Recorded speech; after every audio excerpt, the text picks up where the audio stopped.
Olá pessoal, meu nome é Daniel e eu vou dar continuidade àquela série de vídeos explicando alguns recursos do workflow clássico da ferramenta CA Service Desk Brasil.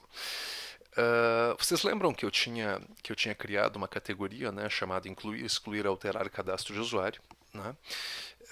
Hoje o que nós vamos fazer com essa categoria, né?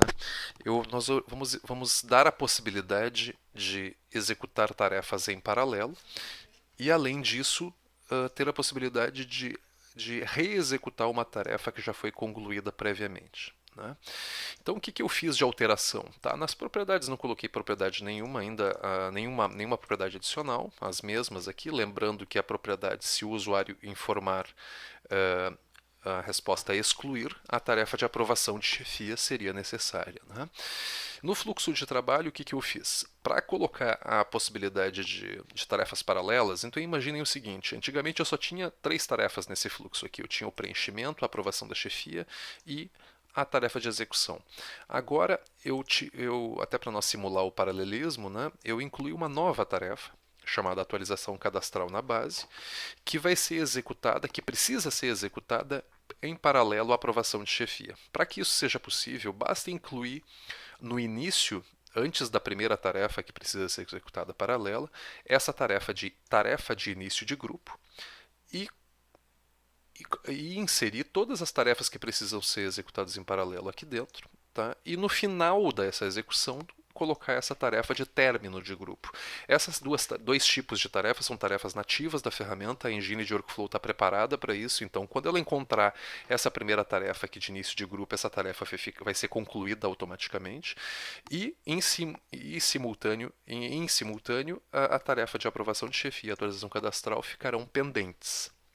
A tarefa de término só será concluída quando essas duas tarefas anteriores forem concluídas. Né?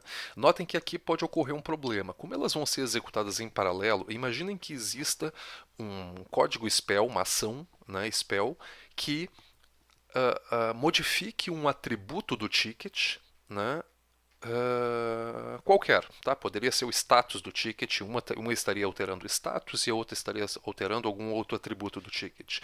O que iria acontecer? Possivelmente iria ocorrer um lock, né? Porque as duas tarefas tentariam atualizar ao mesmo tempo esse registro. Né? Para evitar esse tipo de situação, é necessário que a função que vai fazer essa alteração, a função spell que vai fazer essa alteração no objeto, né, tenha tratamento de erro, né? Para não, antes de fazer um check-in, antes de fazer um checkout, né, verificar se nenhuma outra função spell já não está alterando o ticket, e caso esteja, tentar novamente até que ela consiga. Né? Pronto. Então, esse é o recurso de tarefas paralelas. Tá? Vocês viram que é muito simples. Né?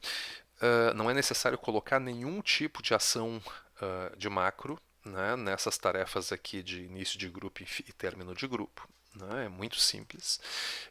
Dentro de um fluxo eu posso ter vários encadeamentos de tarefas. Aqui eu dei um exemplo para vocês, né? Mas eu poderia ter vários encadeamentos.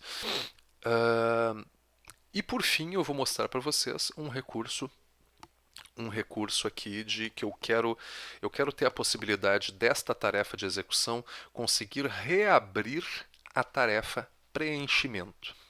E, em consequência, todas as tarefas que virem depois dela também serem reabertas, tá? Ao mesmo tempo. Né? Como é que isso é possível? Bom, primeiro, existem dois status na ferramenta que são status que trabalham em conjunto. Tá? O primeiro desses status é o status que se chama reabrir.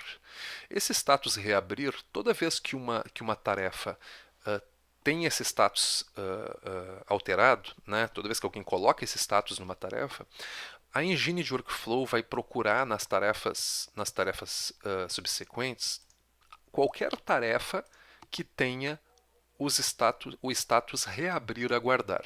Então a engine de workflow vai ver o seguinte: todas as tarefas que tiverem esse status reabrir aguardar vão ser reinstanciadas, vão ser novamente executadas. Né?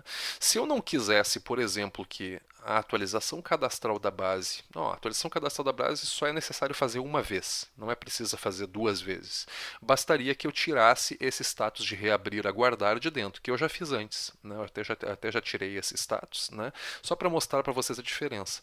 A tarefa de aprovação de chefia, ela vai ser executada novamente, porque ela tem o status de reabrir aguardar, né? E por fim, como é que eu faço a reabertura, né? Bom, imaginem que esse executor, então, quando ele não encontrar algum dado, vamos dizer que ele não conseguiu executar, né, a inclusão, exclusão ou alteração desse usuário na base, porque faltou alguma informação, eu peguei um status no template, um status dele, que é o rejeitar. Dentro do rejeitar, eu coloquei o reabre a tarefa anterior da ocorrência, né? Eu fiz uma função genérica, né, que o que ela faz? Ela, além de fazer uma série de tarefas aqui, de identificar quem é que está logado, etc., pegar o ID desse usuário, ele localiza todas as tarefas anteriores a esta, né, que tem o status concluído, né, e ele localiza a primeira tarefa que tiver o status de reabrir. Depois que ele encontrar essa tarefa, ele instancia ela e, além disso, coloca um comentário nessa tarefa, né, que eu vou mostrar para vocês na prática, tá? Usando aquela função que eu já tinha comentado com vocês, que era o altera valor. Vou mostrar agora na prática como é que funciona essas duas funcionalidades, então, que eu descrevi. Vamos lá, arquivo, nova ocorrência, solicitante. Ok, ok, incluir. Pronto. Vou colocar aqui o excluir para aquela tarefa de aprovação de chefia ser executada. Vou colocar meu nome. E não vou escrever meu endereço proposital, né? Ok. Enviar. O que vai acontecer? Nesse primeiro momento aqui, se eu atualizar o ticket, a aprovação já está em andamento, né? Então, vocês viram que a tarefa de início de grupo foi executada automaticamente. A aprovação, agora eu vou aprovar ela. Ok. Aprovei. Né? Vou executar a tarefa de execução também. Ok. Pronto. E vocês viram que a última tarefa de término de grupo também foi concluída automaticamente. E por fim, na tarefa de execução, ao invés de concluir, vamos imaginar que tenha tido algum problema, esse executor aqui vai devolver essa tarefa, dizendo que faltam dados que não foram informados. Pronto. Quando ele fizer isso aqui, aquele código spell de reabre tarefa anterior vai ser executado e a tarefa de preenchimento de reabrir, a preenchimento vai ser reaberta. Se o Daniel aqui, né, entrasse nessa tarefa para ver o que aconteceu, né, ele ia ver que inclusive tem até um comentário, tarefa reaberta devido ao comentário de Daniel Becker Biglini relativo à tarefa de execução. Inclui, exclui e altera o usuário na base de dados. O que ele escreveu? Faltam dados que não foram informados. Daí o Daniel iria corrigir essa informação lá na requisição, né? E depois que ele corrigisse, ele iria concluir essa tarefa. Ó, pronto, ok,